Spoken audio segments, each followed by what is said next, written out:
Olá, estamos de volta aqui com um bate-papo com o Tarcísio, hoje tendo o orgulho de receber o próximo prefeito da cidade do Rio de Janeiro, Marcelo Freixo, meu amigo, muito obrigado por você ter vindo aqui. Claro que nós vamos conversar sobre a cidade do Rio de Janeiro, sobre política, sobre as nossas ideias, sobre a questão do Partido Socialismo e Liberdade. E como sempre, se você gostar da entrevista, não deixa de compartilhar e nos ajudar a divulgar essa ideia. Marcelo, muito obrigado por você ter vindo. E aí, amigo? E vamos começar, queria que você pudesse contar um pouquinho para as pessoas, um pouquinho da tua vida. E principalmente de como é que você começou na militância, como é que você começou aí nessa tua luta. Eu nunca imaginei, no início lá da militância, que um dia tudo isso fosse acontecer, para ser muito honesto, né? Mas comecei a militância muito novo, porque eu nasci no subúrbio de Niterói, num bairro chamado Fonseca, né, que é a cara da Zona Norte daquela cidade, que é a cara do subúrbio de muitas cidades, né? E ali, como, enfim, muitos subúrbios, você não tem cinema, você não tem teatro, você não tem espaço de cultura, é espaço para trabalhador dormir, né? É a concepção de algumas cidades sobre o subúrbio. E ali, com 17 anos, um grupo de jovens se reuniu, a gente criou o Movimento Cultural Comunitário do Fonseca para pensar nos espaços de cultura da Zona Norte. É engraçado porque hoje a gente fala sobre a cidade e está debatendo a mesma coisa, enfim, 30 anos depois, né? E aí depois, enfim, aí eu fui fazer história, fiz economia, fiz história. Você fez economia? Eu fiz economia, você não sabia? Não, essa eu não sabia. Eu tenho esse problema. Mas eu tô brincando dos economistas, mas eu fiz economia antes de fazer história. Mas é engraçado, porque não tinha essa coisa, não, você vai para a faculdade, vai fazer mestrado, eu não sabia nem o que era doutorado, mestrado. E 18 anos eu fui trabalhar em banco, né? Rua do Ouvidor, Banco do Progresso, fui contínuo, boy. E aí eu fui fazer economia porque eu fui trabalhar em banco. Né? O que uma coisa tem a ver com a outra, até hoje eu não respondi. Era essa lógica, você vai ali para você crescer no banco, para ser um trabalhador. Eu comecei a trabalhar entregando dentadura para dentista lá em Petrópolis. Não acredito. Sério. Eu era boy num laboratório de prótese dentária. E aí eu tinha decidido ser dentista, né? Óbvio, É isso. Aí no meio do caminho acabei decidindo, não, falei, cara, isso aqui não é pra mim, eu exatamente tenho outra coisa, eu vou fazer história. Mas aí o que te levou então a fazer história no final das contas? Então, eu odiava trabalhar em banco, o meu horário de sair era 6 horas da tarde. Quando dava 5h30, tinha um gerente lá, o cara chegava, tem uma encomenda na fábrica Boanata, você tem que ir lá buscar. Aí eu tinha que ir de ônibus em São Cristóvão e voltar 5h30, meu horário de sair era às 6. E sempre que eu chegava lá para fazer depósito, para entregar documento na Boanata, que era cliente do banco, a secretária olhava para mim, nunca mais esqueci, nome secretária, olhava para mim e falava, tem uma encomenda para o seu Hélio. Aí eu falei, que encomenda? Aí, cara, eram assim, 2 queijos bola, um queijo provolone, e eu tinha que carregar aquilo de ônibus pro centro do Rio. Nunca ganhei um pedaço de queijo, rapaz. Eu ganho um queijo aqui, ó, tá vendo, Hélio? Aí, ó, aqui eu ganhei, lá não tinha. Aí, enfim, eu saí do banco, fui trabalhar numa escola em Niterói, no Colégio Itapuca. Fui trabalhar como funcionário do Colégio Itapuca, secretaria, etc e tal. E meu pai já trabalhava lá.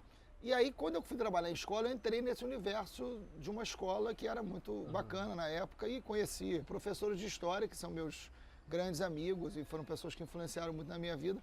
E eu fui gostando ali, organizando a escola junto com eles. Eu ajudava a fazer horário, fazia o café, enfim, fazia um pouco de tudo na escola. E fui lendo as coisas que eles liam, fui pegando. Eu falei, olha, quero ser professor.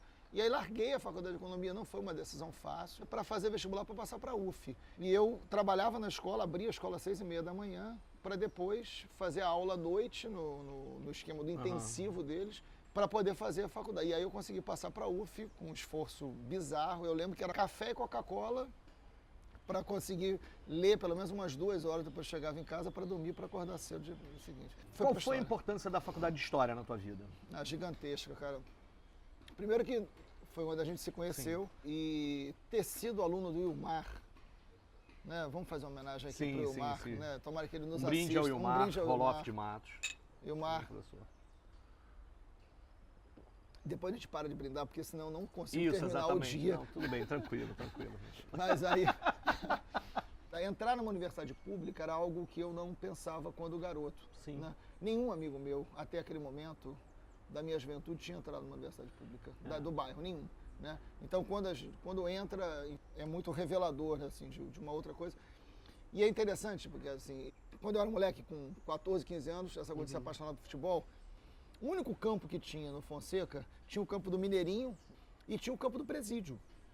A gente alugava o campo do Presídio. O juiz era sempre um preso, que fazia com que ninguém reclamasse da arbitragem. Claro, né? Ninguém chamava o juiz de ladrão, por exemplo, né? Era muito engraçado, e assim, e os presos completavam o time quando faltava alguém. Então, presídio para mim sempre foi aquela coisa ali meio, né? Quando eu entro para a história, tem a chance de eu dar aula no presídio. No Edgar Costa, um projeto de educação popular, que foi também uma outra, assim, foi ao mesmo tempo. Eu entro na faculdade de História e eu começo a dar aula em presídio. Então, essas duas coisas é onde nasce a minha militância em direitos humanos, mas que tem muito a ver com a minha história lá no subúrbio, pelos amigos que perdi, pela violência que a gente convivia, pelo presídio, que era o lugar da minha alegria. Eu ia jogar bola. Fiquei lembrando aqui agora de que a gente lá no Quarteirão Brasileiro, que foi o bairro também de subúrbio, também um bairro operário em Petrópolis, mas um dos campos que a gente jogava bola não era no presídio, mas era num hospício, era numa casa de coisa. E a gente ia, e muitas vezes, inclusive, jogando contra eles. Né? Era um dos lugares. Engraçado. E a outra coisa de paralelo aqui que eu acabei lembrando, eu comecei a dar aula no segundo período da faculdade. Porque ou eu arrumava um jeito de trabalhar e sobreviver, ou eu tinha que voltar para Petrópolis porque eu não tinha condição de fazer a faculdade mais. Exatamente. E aí uma escola particular em São Gonçalo me contratou mesmo estando no segundo período. Então eu dei aula muito cedo. O que era sempre um problema para mim, assim, pô, cara, será que eu posso mesmo no segundo período da faculdade? Isso não dá certo. E quem uma vez, discutindo com a gente o currículo, me falou sobre isso e dizendo que isso fazia todo sentido foi exatamente o Wilmar. Sim, ao dizer que para ele, todo pesquisador de história tinha que ser ao mesmo tempo professor. Exatamente. E o fato de se formar enquanto é professor faz todo sentido. Eu aprendi história aprendendo a dar aula. É isso. E isso foi muito importante para mim. Foi muito importante. Porque a escola é um lugar de desvendamento do mundo, de desvendamento da realidade. Deveria ser mais do que isso, é um lugar de abertura e não um lugar de fechamento. Por isso a Escola Sem Partido é tão muito grave. Pernicioso. E a jogada do nome, né? Tudo é um cinismo, né? Ninguém está defendendo uma escola que tenha partido, mas que tenha opinião, que tenha espaço para diferença, que tenha formação, que tenha leitura crítica de mundo. Que tenha autonomia. Né? Que tenha autonomia. E que seja socialmente referenciada, né? Esse termo do que era o projeto de educação construído nos anos 80 pelos movimentos sociais, ou seja, a saída da ditadura faz com que a sociedade brasileira construa projetos políticos amplos, como o SUS, né, que vem da reforma sanitária, etc., e constrói também um projeto de educação que é o projeto de educação pública, gratuita, laica, de qualidade, socialmente referenciada, ao qual depois a gente acrescenta o não sexista, não racista, etc.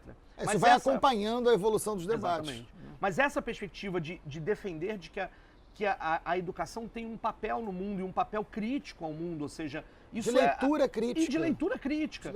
Isso não significa ter uma única ideologia, longe disso, mas que a escola é um lugar de desvendamento. Não é um espaço de doutrinamento, não é um espaço de produção de dogmas. Não é. Aliás, o espaço de produção de dogmas é outro. É outro. Não é a escola. Né? E daí é muito curioso alguém que vive sempre nesses espaços produtores de dogma questionar a escola porque produz dogma. E, na verdade, o educador tem o papel transformador, né? De quem ele trabalha e dele mesmo. A educação como troca. Né? O Paulo Freire tem aquela crítica à educação bancária, que é mais ou menos o que esses caras retomam, ressuscitam nesse debate do Escola Sem Partido. O professor como um transmissor, né, de um conhecimento onde ele não é alguém que interfere, que pensa, que evolui junto, que troca. Quer dizer, é um processo de desumanização das escolas que é muito grave. Os direitos humanos hoje fazem parte de um debate na sociedade que em alguns momentos, quando a gente vê o senso comum ou quando a gente vê as redes sociais, a gente acha que a gente está perdendo esse debate sobre os direitos humanos. Sim.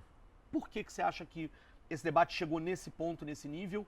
E o que a gente faz para superar essa questão? Tarcísio, todo mundo que é mais próximo sabe o quanto eu repito o tempo todo que a luta política é pedagógica. Né? Exatamente por isso. Não basta a gente carregar as verdades da gente, as certezas da gente. A gente tem que entender a dúvida de quem está do nosso lado, quem está debatendo, quem está olhando para a gente de uma maneira que não é aquele olhar que você espera que ele tenha e nem gostaria que ele tivesse. O debate sobre direitos humanos hoje, para mim, ele é o debate mais importante da democracia. Da década de 90 para cá, vem se consolidando muita lógica cada vez mais forte da sociedade de mercado, né? Tudo funciona em prol do mercado. Tem coisas que são inevitáveis, tem outras que não. Mas fato é que tem os sobrantes. Tem uma parcela grande da sociedade que está fora completamente. Então, até no que diz respeito à crítica de modo de produção, de modelo, não está mais só na exploração do trabalho. tem um segmento da sociedade que é como se eles não servissem mais. Não tem mais um debate sobre estar empregado ou não estar empregado, que tipo de trabalho, se é subemprego ou não. Há um medo sobre um setor da sociedade. E isso dialoga com o território, dialoga com raça, né, dialoga com a pobreza e dialoga com a violência institucional. Esse medo ele é legitimado. Esse medo ele é legitimador também.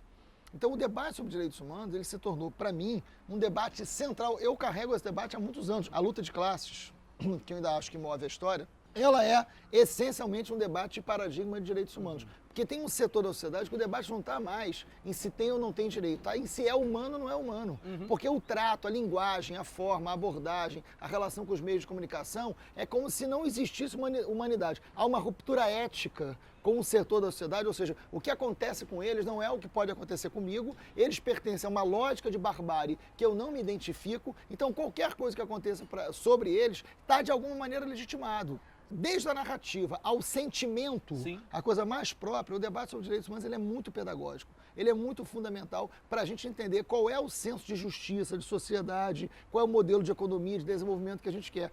Porque senão a gente acha normal o crescimento que a gente está tendo da taxa, por exemplo, de encarceramento. Se você pegar a taxa de crescimento da população brasileira e a taxa de crescimento da população carcerária no Brasil, quando chegar em 2083, se seguirmos esse patamar, em 2083, 90% da população vai estar presa. É claro que isso não vai acontecer, mas isso mostra o quanto de esquizofrênico, de completamente louco, a nossa sociedade está produzindo isso. A lógica do encarceramento resolve as nossas contradições. E quem é que está encarcerado? É uma população jovem, negra, pobre, periférica, resultado de um processo de educação absolutamente contraditório e complicado. É todo um resultante da ausência de direitos. Então a gente precisa trazer esse debate para o eixo de uma perspectiva de modelo de sociedade que a gente tem. A própria esquerda falha nisso. É muito difícil, mas eu acho que não tem alternativa. Acho que a gente tem que insistir no modelo de debate que dê centralidade ao debate sobre direitos humanos. Se você tivesse que falar agora para alguém, para uma pessoa que você encontrou na rua, para uma pessoa que você encontrou lá na Zona Oeste, que diga para você o seguinte, mas direitos humanos é defender bandido, o que você diria para essa pessoa? Primeiro que eu digo que eu nunca me filiei ao PMDB.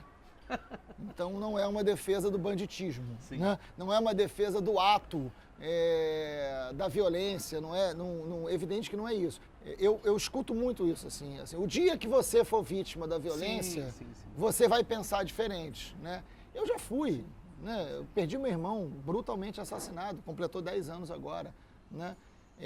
Deixou 2 filhas, arrasou com a família inteira, meu pai nunca mais se recuperou. Quer dizer, eu sei o que é isso. Nunca fiz disso uma bandeira pessoal, política, pública. Mas eu sei o que significa essa barbárie, eu sei o que significa a violência, sentir na pele. Trabalho com isso, trabalho com essas mães, trabalho com esses pais. As pessoas precisam entender que quando você fala, estamos defendendo os direitos humanos, você está defendendo a lei. Né? E é importante para mim que a sociedade entenda os valores dos direitos humanos, que em muitos lugares do mundo não é necessariamente uma bandeira da esquerda. Não. Em alguns lugares, com tamanha desigualdade e barbárie do Estado, vira uma bandeira de esquerda. Em outros lugares, não, é uma bandeira de cidadania. A lei não permite a tortura, a lei não permite a execução sumária, e é importante que a lei não permita isso. Há uma diferença central, justiça não é vingança, para isso existe Estado, para isso existe lei. Isso não é difícil de entender e não é difícil você dialogar com uma pessoa muito diferente de você. Fala, defender direitos humanos é defender a lei. E a gente quer que a lei seja cada vez mais justa. Né? Essa é uma outra briga nossa, que a gente quer que o que seja legal se aproxime do que é justo. Exatamente. Né? Muitas vezes as leis são feitas para não permitir as mudanças necessárias. Mas luta contra a barbárie é defender a lei. A lei não permite a tortura, a lei não permite a execução sumária.